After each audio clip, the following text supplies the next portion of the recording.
let's talk about your lead follow-up, because this is another real difficult thing for agents to understand. Yep. Of the business that you're doing, the 250 deals, how many are coming from contacts that you made one time versus the database that you've built over 6 years, would you say? 85% or 90% comes from the database, or it comes from people I'm just following up with, man. So, I mean, they could have expired 4 weeks ago, but now I've had 15 conversations with a guy and he's now ready to go. We need to build relationships. That's what this is about. You have to connect and build a relationship with these people. You can't go in there just trying to fill your own pockets. Because if you go in there with that, you might get some listings. You might crack a couple and get some good money from that. You're not going to be able to build a sustainable business. And that should be what we all want. We should all want a good business that's duplicatable, that sustains itself, and that's predictable. So we don't have to worry about, where's my next deal coming from? How am I going to get a listing today?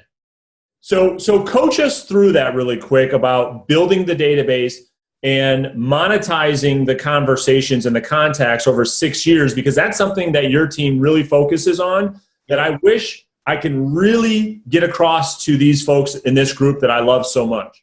Yeah. So, I mean, for us, so if I make a contact with somebody and they say, Kevin, I appreciate it. No chance we're selling no matter what. Price was perfect. We have a condition. We can't move for 7 months. I'd say, great. Well, what I'm going to do is I'm going to shoot you over my information. It sounds like it might be a little bit too early for us to meet today. So I'm going to shoot you over my information, my track record marketing. I'm going to shoot you over the most recent sales, and we're going to communicate. We're going to stay in communication throughout this entire period. So that way, if you need anything from me, obviously you have all my contact information, and I'm going to keep sending you some good information on the community. So I'm going to take their name. I'm going to put them in Infusionsoft. I'm going to put them in Real Geeks. I'm going to send them an email, a one-off email, thanking them for their time, thanking them for communication, all of that on that end. I'm going to put in my notes, if it's a cold call, then I'm going to call them back in a month from that conversation. Even though they said 7 months, I'm going to call them back in like a month, 3 weeks to a month. If it's an expired, I'm calling them back the next day. If it's a for sale by owner, I'm calling them back the next day.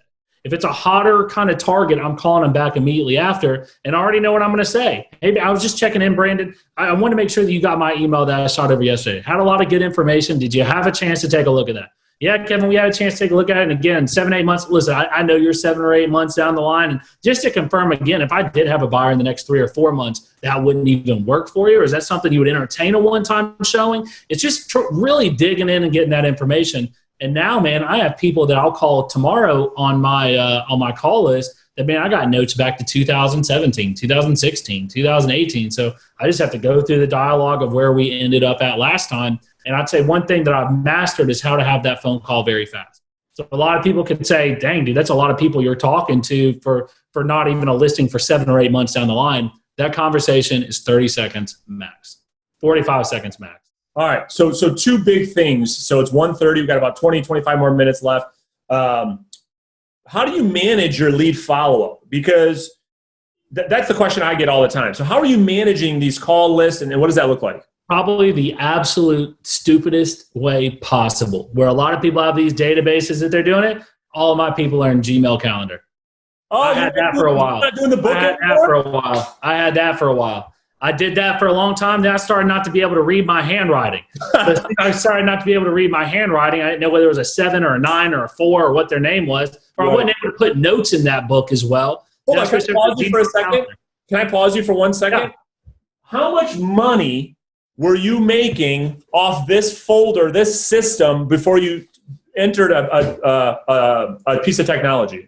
Yeah, I think I did about $700,000 that year. Dude, you guys, $700,000 on pieces of paper in my little folder system. So anyway, all right, keep going. So you manage it? So it's just a Gmail calendar, man. That's it. And if they're real hot, I'll tag them as red. So they come up as red. And if they're lukewarm or cold or red, they're purple, which is just like the standard color. And that's it, man. I just throw them on a date. I forget about it. And multiple times throughout the day, I check that Gmail calendar. That's what I do with my appointments too. I just throw them in there. I got an appointment at 12 tomorrow. Boom. Appointment at 12. Here's their name. Here's the address. Real simple, real basic, real boring. No sexiness to it at all. Nope. Love it. All right. Now, the big question is around a guy that's doing the amount of business you're doing. You have to be super intentional with your time, as you've mentioned a few times. Before you go and leave your seat, your prospecting station, to go spend an hour there, hour back, what are you going to do? What's your process before you determine, am I going to go preview this FSBO? Am I going to go on this appointment, or I'm not going on this appointment? What does that look like for Kevin Mills? Yeah, so my schedule's changed a lot. So I would say that I'm a lot more intentional now than when I first started. Like if I was not desperate, but if I really needed some business, I wanted to really build up my business and I didn't have appointments this afternoon, I would set my entire afternoon, 3 days a week at least, and jam pack it with every for sale by owner in town that I could get in there to the door of. And then I would go into like MapQuest or something, and I would figure out the best route to knock out all 4 of them. And I would schedule my appointments in that row to be the most effective that I can. And I would go on as many previews as I can. I would get in as many doors as I can, try to start building those relationships. Out of those, and listen, I would disqualify some of them. If it was just somebody who's putting it out there, wanting an unrealistic price, they have no motivation, and they're going to be a jerk, don't go. You don't have to work with those kinds of people. But most of the people that you talk to that are for sale by owner aren't going to be like that. Most of them are going to want to save money. They think they can do it by themselves. But what they're going to realize is they don't have the systems and processes and exposure that you have. And you just have to ease them into that conversation. You got to ask them questions while you're walking around and previewing the property. And then hopefully by the end of you previewing, you're able to sit them down at a table and just slowly start going through the process of what it would look like if they decided at some point down the road to go with you. I love it. But I'll go on all of them. So half the people are on that system. The other half are asking me, well, now, Brandon, I'm getting a little bit busier. How do you determine that today with your schedule? How are you determining? I pre-qualify everybody I talk. Everybody before I leave my desk, I pre-qualify. And I still get, let me just tell you something, take up a little bit of time. I went on an appointment this morning that I called at 10 a.m. and it was an 11 o'clock appointment, like 20 minutes down the road. I show up today at 11 o'clock and he told me that he signed paperwork with the guy at 10:30. Wow. Didn't even call me. I still get the BS, and you're going to get that. But guess what I did? I took it out of my head and I threw it away. And I'll never think about that guy ever again or the situation. I'm completely detached. That sucks, but I'm completely detached. And that's with a really good pre-qual. So I pre-qualify every single person I talk to. It's, hey, thanks for your time earlier today. Just making sure we're still good today at 2 o'clock. Does that still work for you? Yes, it does. Right, now, when I come over, are all the decision makers going to be present? Are you the only owner? Is anybody else who owns the property going to be there? Yeah, it's just going to be me. Just me. Yeah, okay, perfect. So when I come over, it's just going to be you handling it. One thing I like to do, and I think we talked about it a little bit earlier, I really want to walk the home through the eyes of a buyer. So when I get there, I really want to take a look throughout the entire property. Is it prepared for showing? Like if you had somebody called you right now and they were ready to see the property, are you guys prepared to show the house? Yeah, I think it would be that. Yeah, for sure. Side note, the reason I'm asking that is to see when they're looking to really get started putting this on. But if they're like, no, man, we wouldn't be able to show this thing for 2 weeks. All right, now this guy's 2 weeks out from doing anything with any buyer, which could be a pro, could be a con once you get some further information. So it's like, great. After we see that, one thing I like to do is sit you down, just share with you some things I'm doing behind the exposure of these properties to help my clients get you the most amount of money. Now, I'm not coming there begging you to sign a contract or putting pen to paper immediately, but what I like to do is show you some approaches I'm taking. Maybe they make sense for you. Maybe you want to embrace some of these ideas on yourself. But at the end of the day, I think you're going to get a lot of value after that. And then you can see what I'm doing, what I'm offering to my clients to help get them the most amount of money.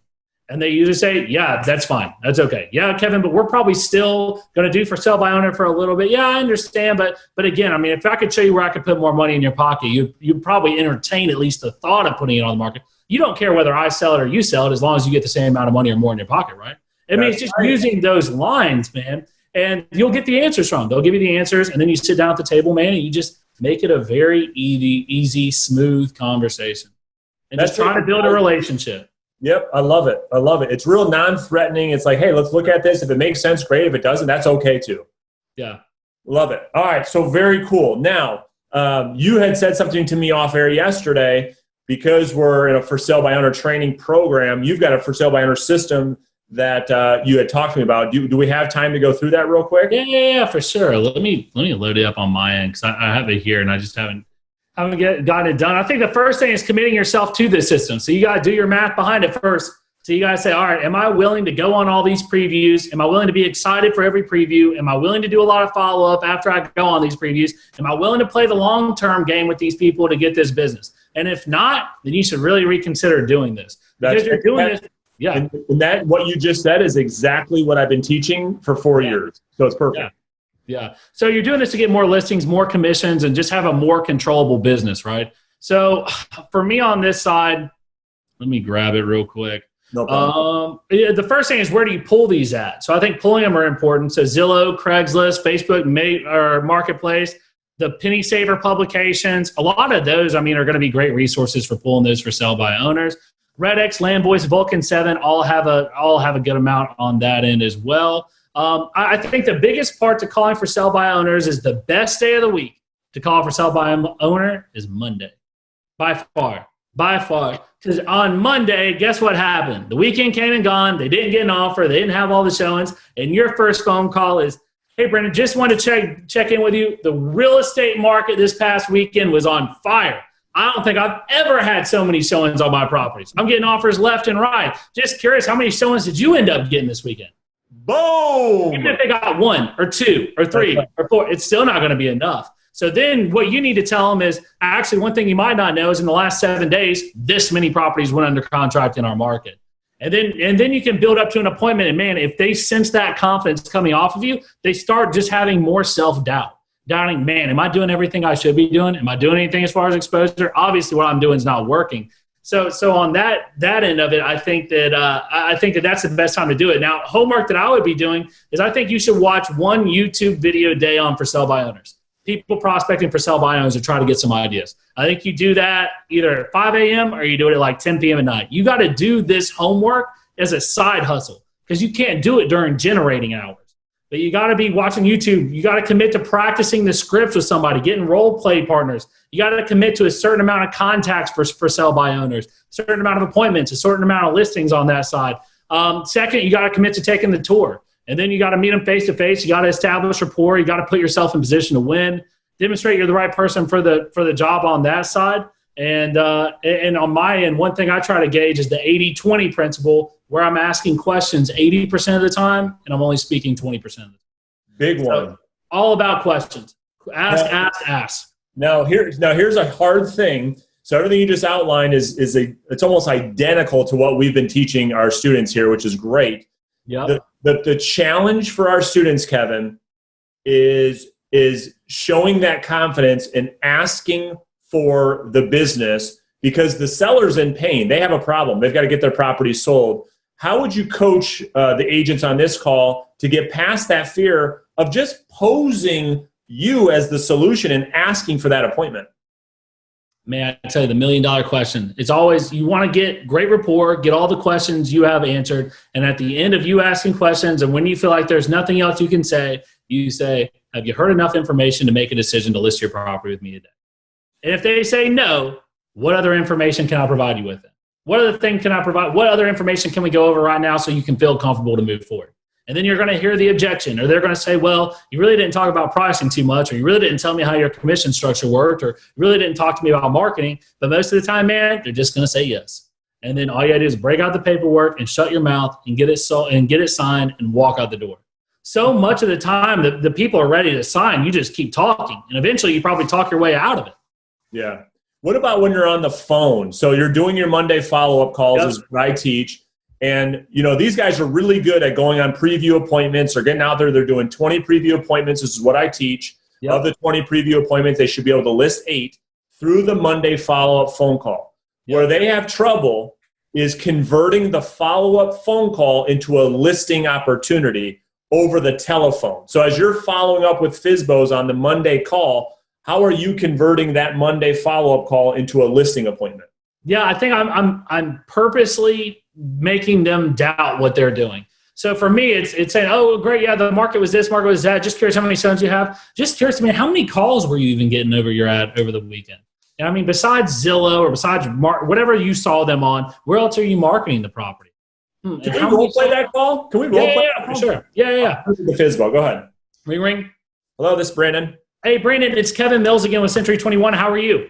I'm doing well. Good, man. I'm sure that you're busy as can be over there. I know the real estate market this past week has been on fire in your area. I'm taking a look right now. 34 houses went under contract in the last week. Just curious, I mean, were you able to get yours sold over the weekend?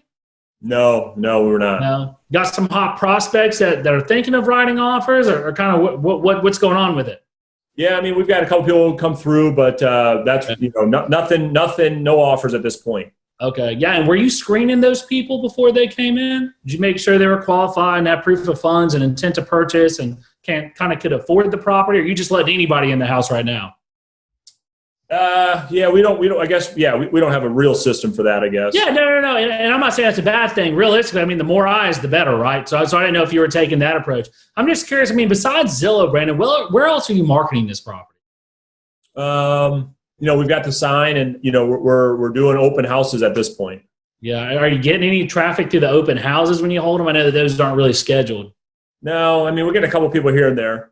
I tell you, on my end, through open houses, I have this complete domination plan that I use on my end for my clients to make sure that when we do hold an open house, if that's something that you want us to do, we hold them extremely successfully. So on this side, we have open houses that get tons of qualified buyers through the property. We make sure that we're vetting them when they come in as well, take their information so we know that they're qualified people. Just curious, I mean, how many showings have you had in the past week? I mean, probably one. Okay. The reason I'm asking is in that typical area, I was just looking through the stats, and in that typical area this week, you've seen between 7 and 11 properties, or 7 and 11 showings per property in that area. So I was just wondering kind of how you stuck, or how you compared to that. Just curious. I mean, the house is really nice, Brandon. I'm curious. I mean, what feedback did you get from that one person? I mean, not a whole lot. I mean, they came through, and that was really, I mean, we hadn't heard back yet. Yeah. And I mean, how long have you been trying to get this sold now? We've only been trying for about, 2-3 weeks, I think. Yeah. And you have it priced at $250,000, right? I mean, how'd you come up with that price? I mean, we looked at what's selling in the area and felt that what our house has. And, I guess, do you have a buyer for our house? Yeah, I might. I mean, I'm just wondering, in the event that you decided to hire an agent like myself, and I applied some aggressive marketing strategies to the property, I mean, would it be okay if we got the property sold in the first 2 or 3 weeks? Well, sure, of course. Okay.